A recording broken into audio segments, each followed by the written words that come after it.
हिंदू धर्म से कि उन्होंने ऋग्वेद के अंदर ये पढ़ लिया था कि ब्रह्मा ने अपने मुंह से ब्राह्मण को पैदा किया, अपने हाथों से छत्री को पैदा किया, अपनी रान से, अपनी थाई से, अपनी जांग से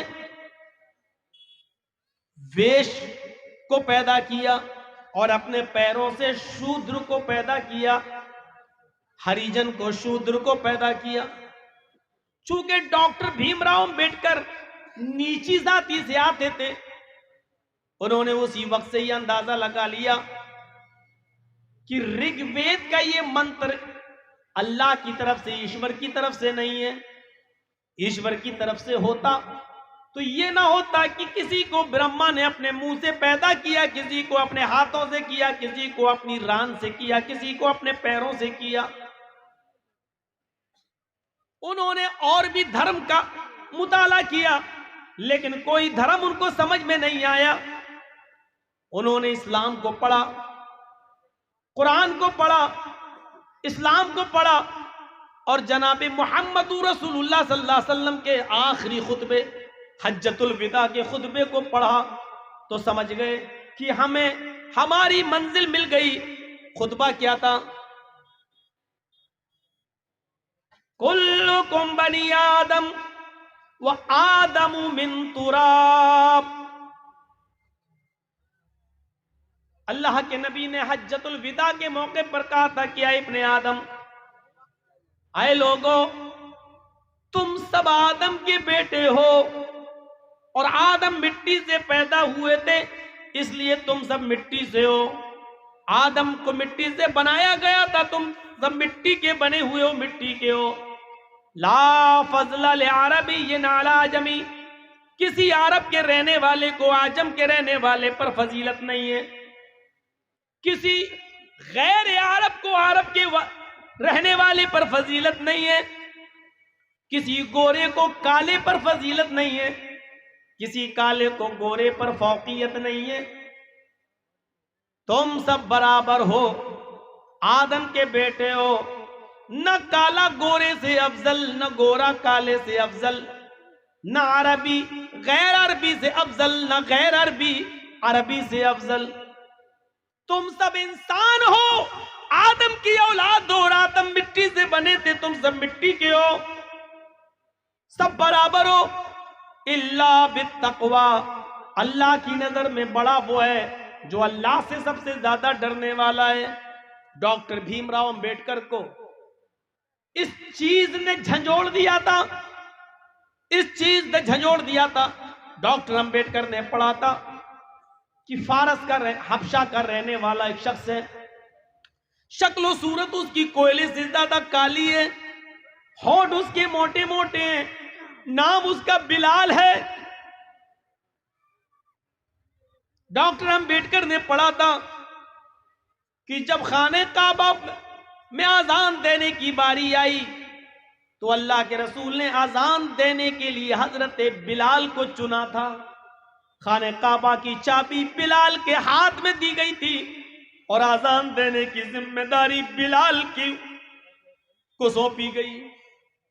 दीन का इतना बड़ा अहम काम बिलाल दे रहे हैं, अंजाम दे रहे हैं। वो बिलाल के जिनके होंठ बड़े बड़े, जिनकी शक्ल काली, हदीस की किताबें जिनको कोयले से भी ज्यादा काला कहती हो, वो बिलाल जिनका रिश्ता कोई लड़की कबूल नहीं करती, लेकिन जब बिलाल को आजान देने की चाबी दे दी गई और बिलाल को मस्जिद मक्के में खाने काबा में जब आजान देने का हुक्म दिया गया और जनाबे मोहम्मद रसूलुल्लाह को जब मेराज हुई, जन्नत और जहन्नम का मुआयना करके जब वापस आए तो आने के बाद फरमाया, बिलाल तुम ऐसा कौन सा अमल करते हो, अल्लाह तुम्हारे इस अमल से इतना खुश हुआ, इतना खुश हुआ कि मुझे जन्नत दिखाई।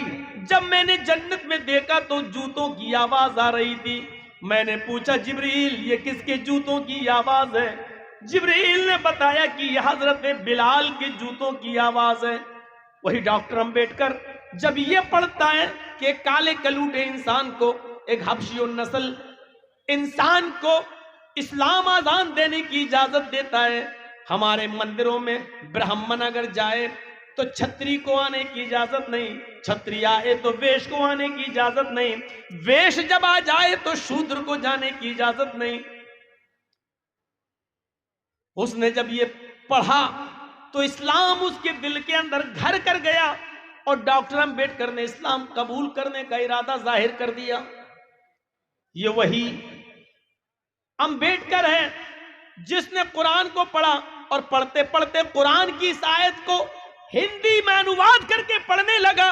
या अय्युहन्नास इन्ना खलकनाकुम मिन ज़करिन व उन्सा वजअलनाकुम शुऊबन व कबाइल लिताअरफू। है सारी दुनिया के मानव जाति, है सारी दुनिया के इंसानों, हमने तुमको एक मर्द एक औरत से पैदा किया, तुम सबका बाप एक है, तुम सबकी माँ एक है।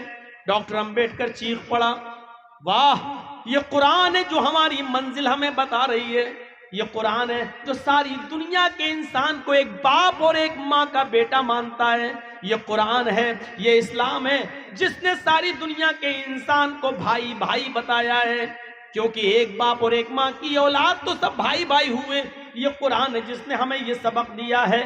मेरे भाइयों यहां से सीखो, एक गैर मुस्लिम कुरान पढ़ता है तो इस्लाम से प्रभावित हो जाता है, इस्लाम से मुतासिर हो जाता है, और एक मुसलमान है जो सुबह शाम से लेकर 2 बजे तक तकरीरें सुनता है लेकिन मारधाड़ करता है, और तकरीरें सुनकर भी इस्लाम उसके हलक के नीचे नहीं उतरता है। ये हम हैं। एक गैर मुस्लिम है, भारत का संविधान लिखने वाला कुरान की एक आयत पढ़ता है तो उसके दिल की दुनिया बदल जाती है, और एक हम मुसलमान हैं जो रात भर कुरान और हदीस सुनकर भी हमारे हलक के नीचे नहीं उतरता है। चुल्लू भर पानी में डूब मरना चाहिए हमें और आपको। चुल्लू भर पानी में डूबकर क्या तासुरात हम पेश कर रहे हैं लोगों के सामने।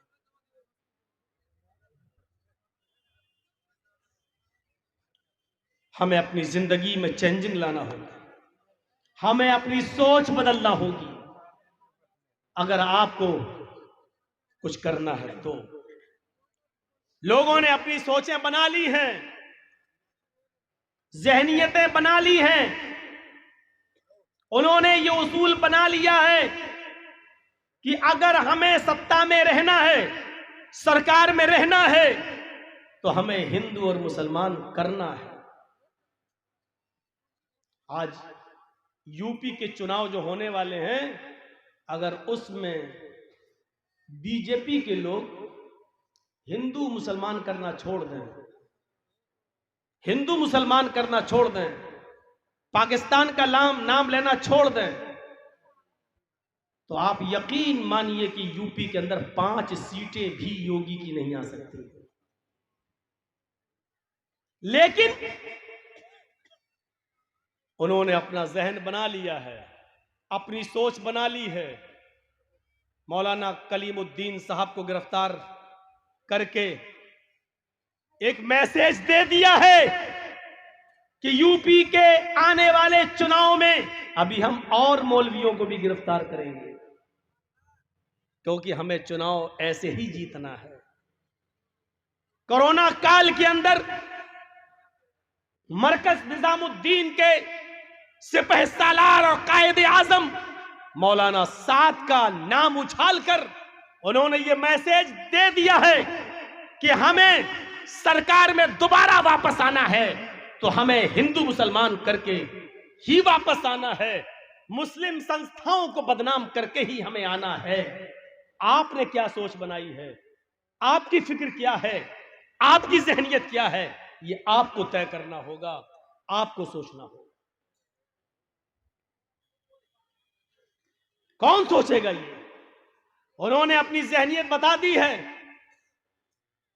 आपके जहनों में क्या है, ये आपको तय करना होगा। आपको डॉक्टर अंबेडकर से सीखिए, क्या थी इस्लाम की खुसूसियत। आज भी इस्लाम की खुसूसियत यही है जिसके दुनिया दंग रह गई है, और इसीलिए मस्जिदें बनने नहीं दी जा रही हैं, हमारी मस्जिदों को इसलिए तोड़ा जाता है, जलाया जाता है, शहीद किया जाता है, क्योंकि इससे मसावात का दर्स मिलता है जो गैर कौमें इसको देखना नहीं चाहती हैं।